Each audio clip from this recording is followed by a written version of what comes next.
नगरीय निकाय चुनाव को लेकर मुख्यमंत्री विष्णुदेव साय ने कहा कि चुनाव में देरी हो सकती है, लेकिन ये टलेगा नहीं। उन्होंने बताया कि चुनाव की तैयारी जारी है, हालांकि विभिन्न कारणों से समय में थोड़ी देरी हो सकती है। वर्तमान में नगरीय निकायों में प्रशासक नियुक्त किए गए हैं। चुनाव टलेगा नहीं, थोड़ा सा डिले जरूर हुआ है, इसलिए प्रशासक बैठाना पड़ा है, लेकिन चुनाव होगा। छत्तीसगढ़ के मुख्यमंत्री विष्णुदेव साय ने जगदलपुर रवाना होने से पहले मीडिया से चर्चा में बताया कि बस्तर में 350 करोड़ से ज़्यादा की लागत से विकास कार्य होंगे। उन्होंने कहा कि सरकार बस्तर क्षेत्र के विकास के लिए मांझी समाज से भी सलाह लेगी ताकि कार्य और प्रभावी बन सके।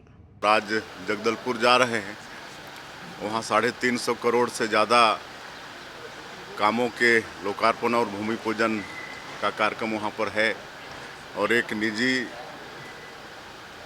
महाविद्यालय का भी भूमि पूजन का कार्यक्रम है। मुख्यमंत्री विष्णुदेव साय ने बस्तर के विकास को लेकर बड़ा बयान दिया। उन्होंने कहा कि सरकार बस्तर के समग्र विकास के लिए वचनबद्ध है। सीएम साय ने दावा किया है कि 1 साल में बस्तर में शांति स्थापित करने में सरकार सफल रही है। इसके साथ ही उन्होंने बताया कि क्षेत्र के विकास के लिए नियत लेना लार योजना चलाई जा रही है, जिसका उद्देश्य बस्तर की सामाजिक और आर्थिक स्थिति को मजबूत बनाना है। बिल्कुल, बस्तर के विकास के लिए सरकार वचनबद्ध है, और 1 साल में वहाँ शांति व्यवस्था कायम करने में सरकार सफलता हासिल की है, और उस क्षेत्र के विकास के लिए नियत निलाना योजना के माध्यम से सरकार की जो योजनाएं हैं उनको गांवों तक पहुंचाने में सरकार सफल हो रही है।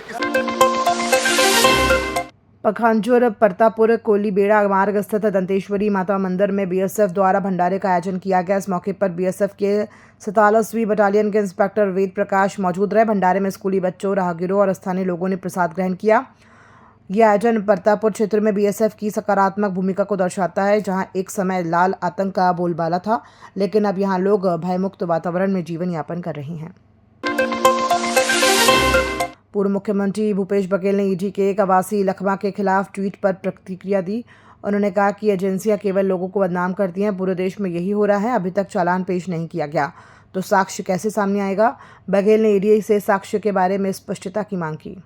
देखिए, ईडी के मामले में सुप्रीम कोर्ट ने इस पूरे मामले को केस कर दिया था, है ना। 2 साल तक की जांच चली और उसको खारिज कर दिया था। उसके बाद एसीबी ने फिर उसको एफआईआर कर लिया, फिर जांच कर रहे हैं। तो ये केवल लोगों को प्रताड़ित करने के लिए, लोगों को बदनाम करने के लिए ये पूरी एजेंसी पूरे देश भर में काम कर रही है, केवल छत्तीसगढ़ में ही, सब जगह ही इनका एक ही काम है। अभी तक चालान ही प्रस्तुत नहीं कर पाए लोग। इतने आईटी जांच कर ली, ईडी जांच कर ली, एसीबी जांच कर ली, और वही ढाक के 3 पात, लेकिन लोगों को परेशान करना है, बदनाम करना है, इसके अलावा और कुछ नहीं है। छत्तीसगढ़ के पूर्व मुख्यमंत्री भूपेश बघेल ने नगर निगमों में प्रशासक की नियुक्ति को लेकर राज्य सरकार पर आरोप लगाया। उन्होंने कहा कि चुनाव को टालने के लिए बहुमत के बल पर विधानसभा में संशोधन विधेयक लाकर पारित किया गया है। भूपेश बघेल ने कहा कि अभी नगर निगमों में प्रशासक बैठे हैं और पंचायतों के कार्यकाल के समाप्त होने के बाद वहां भी प्रशासक नियुक्त होंगे। उन्होंने केंद्र सरकार की एक देश एक चुनाव की बात पर सवाल उठाते हुए कहा कि स्थानीय चुनाव नहीं करवा पा रहे हैं, इसका मतलब है कि सरकार चुनाव से डर रही है। उन्होंने आरोप लगाया कि चुनाव को टालने के लिए सरकार ने असंवैधानिक कदम उठाए हैं, जो ये दर्शाता है कि सरकार संविधान का सम्मान नहीं करती। चुनाव नहीं कराना चाहती सरकार, चुनाव से डर रही है। कहाँ एक देश एक चुनाव की बात कर रहे थे, ये स्थानीय चुनाव नहीं करा पा रही सरकार। तो ये इससे स्पष्ट है कि संविधान को मानते नहीं और गलत ढंग से विधानसभा में बहुमत के बल पर उसको 6 महीना आगे बढ़ाने का प्रस्ताव पारित कर लिया। ये असंवैधानिक कृत्य इस सरकार ने किया है।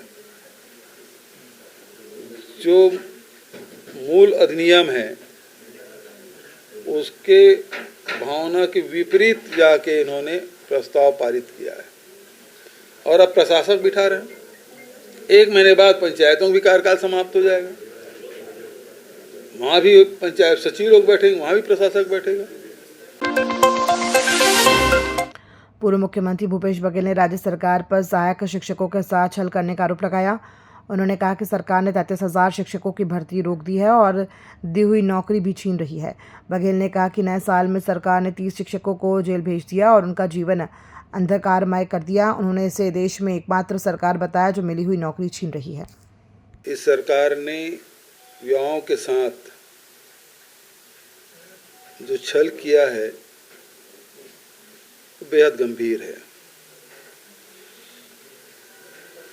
करीब 2897 सहायक शिक्षकों को इस सरकार ने निकाल बाहर किया जो परमानेंट थे। ये कोई दैनिक वेतनभोगी या संविदा भर्ती के नहीं थे, बल्कि इनकी नियुक्ति पूरी प्रक्रिया अपना के की गई थी। क्योंकि ये भर्ती प्रक्रिया हमारे शासनकाल में शुरू हुई और उस समय चूँकि न्यायालय में प्रकरण विचाराधीन था, तो क्लास था कि जो न्यायालय के जो आदेश है वो अंतिम होगा। इसके बाद पिछले दिसंबर के बाद सरकार बदली और उसमें 2 भर्तियां पहले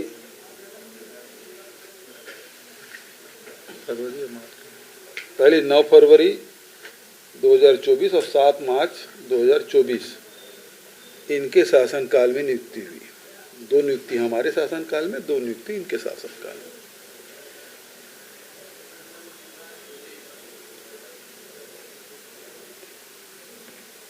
शिक्षकों के पद अभी भी रिक्त पड़े हुए हैं। 33,000 शिक्षकों की भर्ती प्रक्रिया इन्होंने रोक रखी है। पद रिक्त हैं। ये सरकार चाहे तो ये जो 2897 जो शिक्षक हैं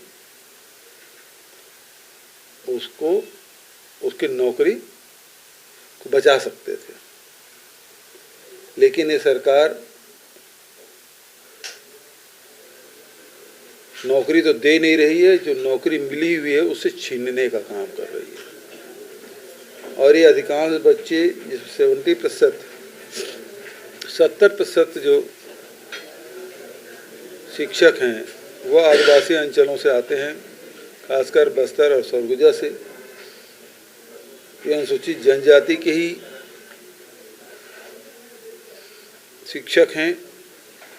एक आदिवासी मुख्यमंत्री आदिवासियों को नौकरी तो दे नहीं पा रहे हैं, उनकी नौकरी, मिली हुई नौकरी को छीनने का काम कर रहे हैं। अभी कल बच्चे मेरे पास आए थे मिलने, उन्होंने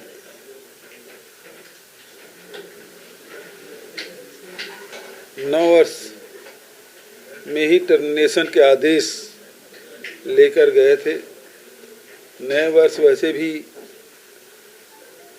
एक दूसरे को बधाई देने को होता है, शुभकामनाएं देने को होता है, लेकिन इन बच्चों के साथ तो इनका जीवन ही अंधकारपूर्ण कर दिया गया है। भाजपा कार्यालय गए तो उन्हें न्याय मिलने के बदले उन्हें जेल भेज दिया गया। 30 बच्चे अभी भी जेल में हैं। उसी प्रकार से पुलिस भर्ती में गड़बड़ियां हुई, हर रेंज में भर्ती हुई। राजनांदगांव रेंज में गड़बड़ी उजागर हुआ। अनिल भास्कर, क्या नाम, भास्कर ही ना, उस बच्चे ने, वो पुलिस की सिपाही, उन्होंने आत्महत्या कर ली। इतना दबाव था उसे गलत करने के लिए, वो बर्दाश्त नहीं कर पाए और छत्तीसगढ़ के बच्चों के साथ अन्याय न हो इसलिए उन्होंने अपनी लीला समाप्त कर ली। सरकार उसमें लिपापोती कर रही है। जांच करना दूर की बात, केवल परीक्षा निरस्त कर दिया गया है। एजेंसी वही है, प्रक्रिया वही है, और वही एजेंसी है जो वन विभाग के कर्मचारियों की भर्ती की गई है, वहाँ भी उंगलियां उठ रही है। ये जो पारदर्शी सरकार होने का ढोंग कर रही है और बड़े बड़े होर्डिंग लगा कर रखे हैं, ये केवल धोखा है। जिस प्रकार से होर्डिंग लगा है 3100 रुपया एकमुश्त भुगतान किसानों के लिए, ये भी किसानों के साथ धोखा है। 18 लाख आवास, ये भी एक धोखा है।